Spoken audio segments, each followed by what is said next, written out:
नमस्कार, राधे राधे। स्वागत आप सभी का हमारे परिवार जीनियस फुट्टी में। साथियों, आज हम लोग चर्चा करेंगे रैंकिंग टेस्ट क्रम व्यवस्था परीक्षण।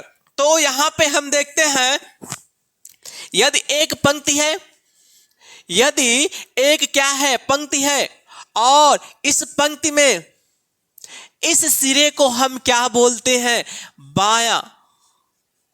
बायां सिरा, और इसे किस नाम से हम जानते हैं, और इसे हम कह सकते हैं प्रारंभ।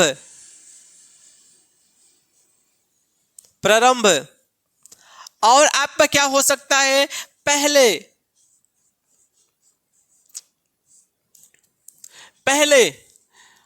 और इधर देखते हैं, इस वाले सिरे को हम किस किस नाम से जानते हैं। ये आपका हो जाएगा, दाहिनी तरफ है तो क्या हो गया है, दायां सिरा। और क्या होगा, यहां प्रारंभ हुआ, यहां पर क्या, अंत। और क्या होगा, यहां पहले है तो यहां पर हम क्या लिखेंगे, बाद। क्वेश्चन में आप कैसे दे सकता है, यदि किसी भी क्वेश्चन में आपका बाएं से स्थान दे रखा है तो उसका दाएं से भी स्थान ऐसे ही दिया जाएगा। ठीक साथियों, अब इसके बाद यदि पंक्ति क्या हो, पंक्ति यदि लंबवत हो या कह सकते हैं ऊर्ध्वाधर हो, तो इस ऊपरी वाले सिरे को हम क्या बोलते हैं, टॉप। जो क्या हो गया है, टॉप मीन्स क्या हो गया, ऊपर। और निचली वाले सिरा को हम क्या बोलते हैं, बॉटम। जो आपका क्या हो गया है, नीचे, या कह सकते हैं डाउन। अब इन पर हम क्वेश्चन का प्रैक्टिस करेंगे।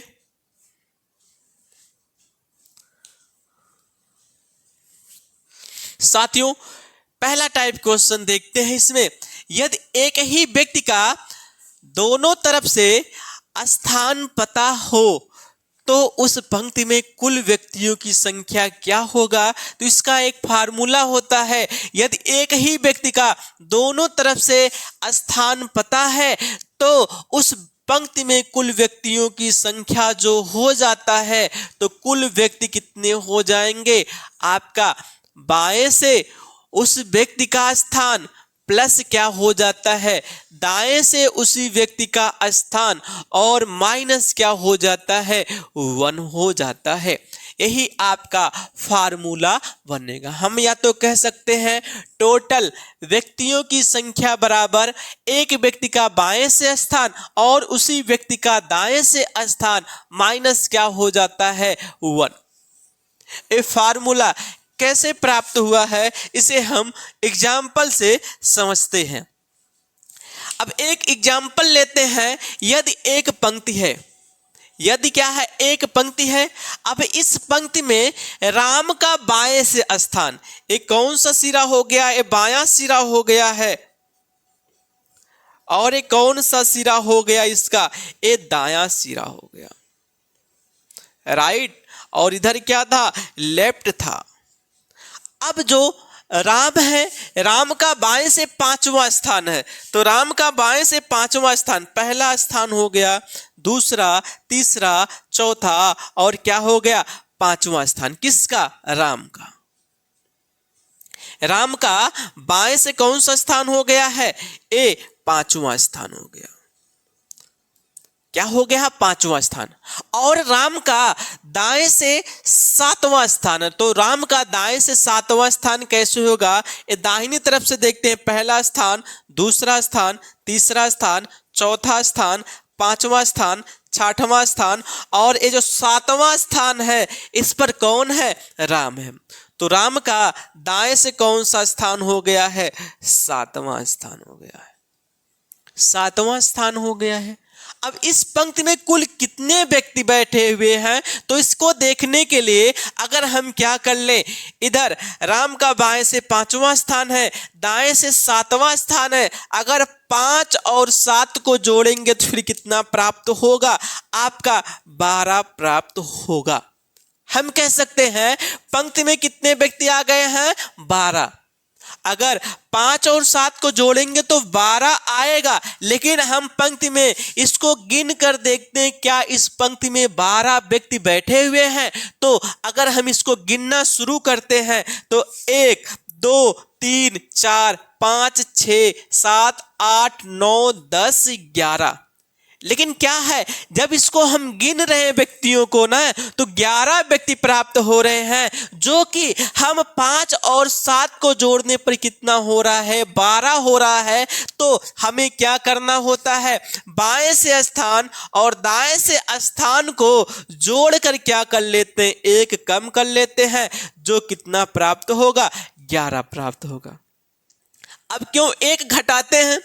वैसे अगर हम इसमें देखते हैं तो जो राम है, राम का बाएं से स्थान जब 5वां हुआ है तो राम को एक बार हम गिन चुके हैं। जब राम को दाहिनी तरफ से गिनना शुरू करते हैं तो राम का दाएं से स्थान जब 7वां आया है ना, तो दोबारा फिर क्या कर रहे हैं? राम को काउंटिंग कर रहे हैं, जिसकी वजह से किसी एक ही व्यक्ति जो राम है उसको 2 बार गिना गया है, उसको केवल 1 ही बार गिनना था, इसलिए 1 को हम क्या कर देते हैं?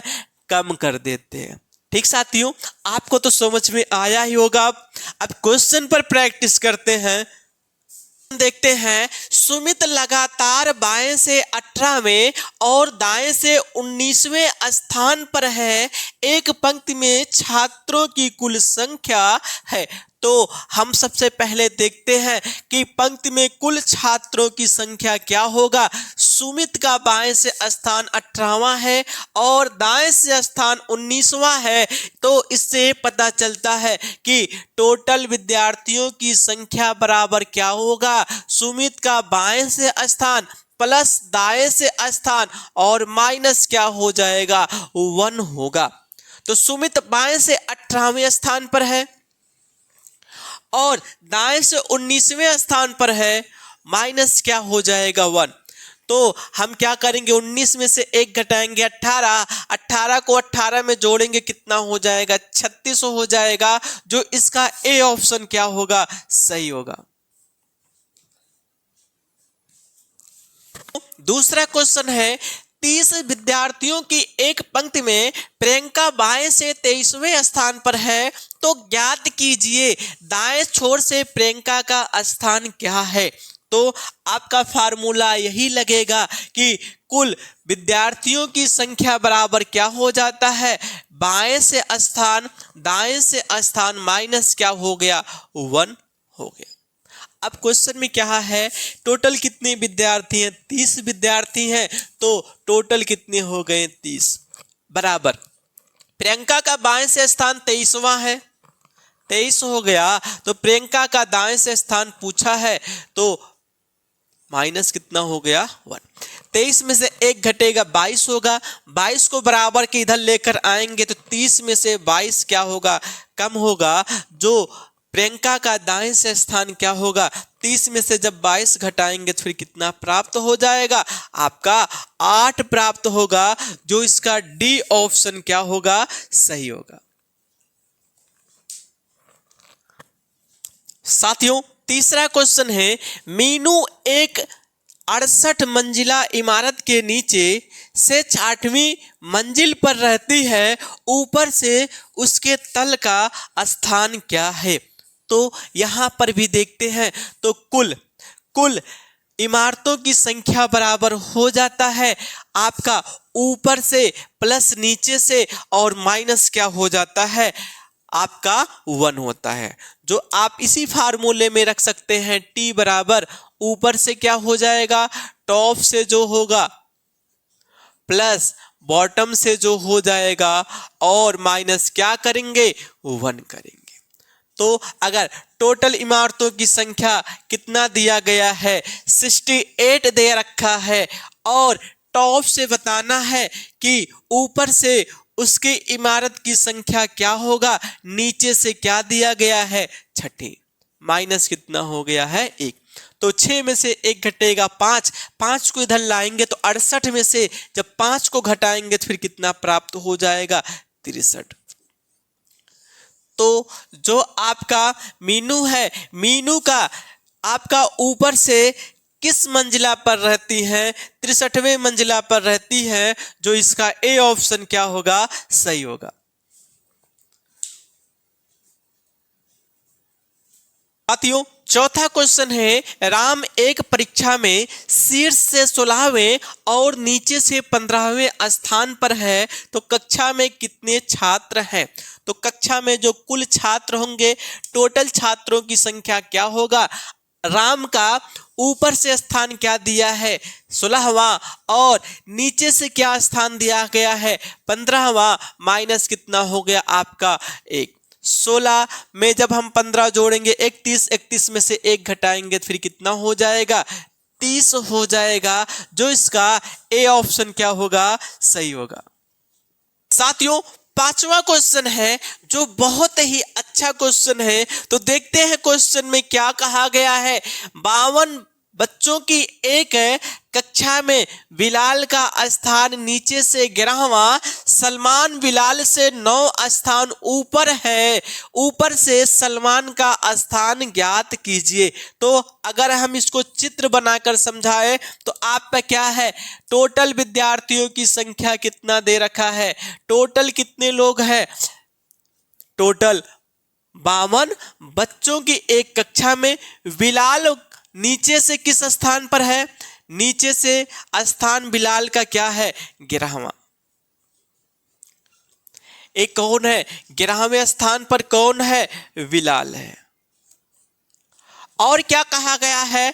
सलमान बिलाल से 9 स्थान ऊपर है। तो जो सलमान है ना, तो बिलाल से 9 स्थान ऊपर है। करते हैं 1 2 3 4 5 6 7 8 9। यहां पर कौन है? सलमान। जो इससे कितना स्थान ऊपर है? 9 स्थान क्या है? ऊपर है। तो क्वेश्चन में कहा गया है सलमान का ऊपर से स्थान क्या होगा? तो सलमान का ऊपर से स्थान क्या होगा? अगर हम सलमान का नीचे से स्थान पता कर लेते हैं तो ऊपर से स्थान हम निकाल सकते हैं। वैसे सलमान का नीचे से स्थान क्या हो जाएगा? अगर हम यहाँ पर देखते हैं, सलमान का जो नीचे से स्थान होगा वह कितना हो जाएगा? 11 में जब 9 को जोड़ेंगे तो फिर कितना हो जाएगा? 20। नहीं तो देख लेते हैं, 11 12 13 14 15 16 17 18 19 20 हो जाएगा। जो सलमान नीचे से 20वें स्थान पर है, तो ऊपर से किस स्थान पर होगा? तो टोटल कितने छात्र हैं? 52 छात्र हैं। और सलमान का नीचे से स्थान कितना है? 20 है। तो ऊपर से हमें बताना है, टॉप से बताना, माइनस क्या हो गया है? 1। अब क्या करेंगे हम? 20 में से 1 घटाएंगे 19, 19 को इधर जब लेकर आएंगे तो 52 में से 19 को जब घटाते हैं तो सलमान का ऊपर से स्थान आएगा, जो कितना निकल कर आएगा? 12 में से 9 घटा 3 आ गया। 4 में से 1 घटेगा तो कितना हो जाएगा? 3 हो जाएगा, जो कितना निकल कर आया आपका? 33। जो इसका बी ऑप्शन क्या होगा? सही होगा।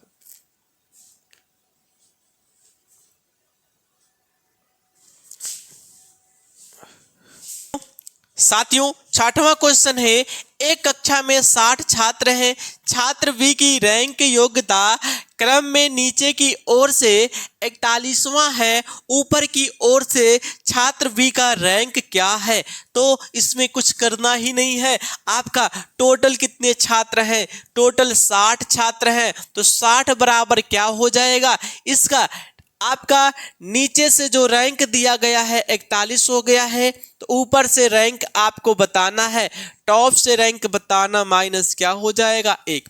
41 में से 1 घटेगा 40, 40 को जब 60 में से घटाएंगे तो फिर कितना निकल कर आएगा? आपका 20 निकल कर आएगा। जो बी का ऊपर से जो रैंक होगा वह कितना हो जाएगा? 20। ए ऑप्शन क्या होगा? सही होगा। 7वां क्वेश्चन है, एक परीक्षा में राहुल 11वीं रैंक प्राप्त की और वह उत्तीर्ण होने वालों में नीचे से 47वें स्थान पर था। 3 छात्र परीक्षा के लिए उपस्थित नहीं हो सके, एक छात्र फेल हुआ। तो छात्रों की कुल संख्या क्या है? तो देखिए, राहुल परीक्षा में क्या है, 11वीं रैंक क्या किया है, प्राप्त किया है, और नीचे से क्या है, 47वें स्थान पर है। तो परीक्षा में कुल छात्रों की संख्या अगर हम देखते हैं तो टोटल छात्रों की संख्या जो हो जाएगा, तो ऊपर से वह रैंक क्या है, 11वां प्राप्त किया है, और जब खुद को नीचे से देखता है तो 47वें स्थान पर पाता है। तो पंक्ति में या परीक्षा में कुल विद्यार्थियों की संख्या निकालने के लिए हम क्या कर लिए, पहले 11 में 47 जोड़कर एक घटा लेते हैं। तो कितने लोग उत्तीर्ण हुए हैं, 11 में जब 47 जोड़ेंगे तो कितना हो जाएगा, 58। 58 में से एक घटेगा तो कितना हो जाएगा, 57। 57 छात्र ऐसे हैं जो परीक्षा में क्या किए हैं, उत्तीर्ण किए हैं। इसमें से 3 छात्र ऐसे हैं जो परीक्षा में उपस्थित नहीं थे, तो 3 को और जोड़ेंगे। और क्या हुआ है, एक छात्र ऐसा था जो परीक्षा में क्या हो गया है, फेल हो गया है, उसको भी जोड़ेंगे। तो टोटल कितना निकल कर आएगा, 60 में एक जोड़ेंगे क्या हो जाएगा, 61 निकल कर आएगा। जो कुल विद्यार्थियों की संख्या, कक्षा में कुल विद्यार्थियों की संख्या जो होगा वह कितना हो जाएगा, 61 होगा, जो इसका डी ऑप्शन क्या है, सही है। 8वां क्वेश्चन है, परीक्षा पास करने वालों में राम ऊपर से 16वें और नीचे से 19वें स्थान पर है। 6 लड़कों ने प्रतियोगिता में भाग नहीं लिया और 5 इसमें असफल रहे। कक्षा में कितने लड़के हैं? तो अभी जो 7वां क्वेश्चन जैसे करवाए हैं वैसे ही 8वां क्वेश्चन है। तो सबसे पहले हम देखते हैं परीक्षा में जो पास हुए हैं छात्र, कुल कितने छात्र हैं। तो परीक्षा में कुल पास छात्र, तो ऐसे लिख देते हैं कुल पास छात्र। तो क्या हो जाएगा आपका, ऊपर से राम का स्थान देखते हैं, ऊपर से 16वें स्थान पर है, नीचे से 19वें स्थान पर है, और माइनस क्या करते हैं, 1। तो यहां अगर हम देखें तो हमारा 19 में से एक घटेगा, 18 हो जाएगा। 18 में जब हम 16 को जोड़ते हैं तो कितना हो जाता है आपका, 34। तो परीक्षा में कुल 34 छात्र क्या हो गए हैं, उत्तीर्ण हुए हैं, पास हुए हैं। इसमें से 6 छात्र क्या हो गए थे, प्रतियोगिता में भाग नहीं लिए थे, और 5 छात्र क्या हो गए थे, असफल हो गए थे। जब इनको हम जोड़ते हैं तो जोड़ने पर क्या आएगा, 4 और 6 10, 5 कितना हो गया, 15। हासिल 1 हो गया, 3 में 1 जोड़ेंगे तो फिर कितना हो जाएगा, 4 हो जाएगा। जो क्या पूछा गया है, कुल कितने लड़के थे, तो कुल जो थे 45 लड़के थे। तो इसका बी ऑप्शन क्या होगा, सही होगा। साथियों, वीडियो जैसा भी लगा है कमेंट करके जरूर बताना, चैनल को सब्सक्राइब करना, बेल आइकन को क्लिक करना और शेयर करना मत भूलिएगा। मिलते हैं आप लोगों से नेक्स्ट वीडियो में।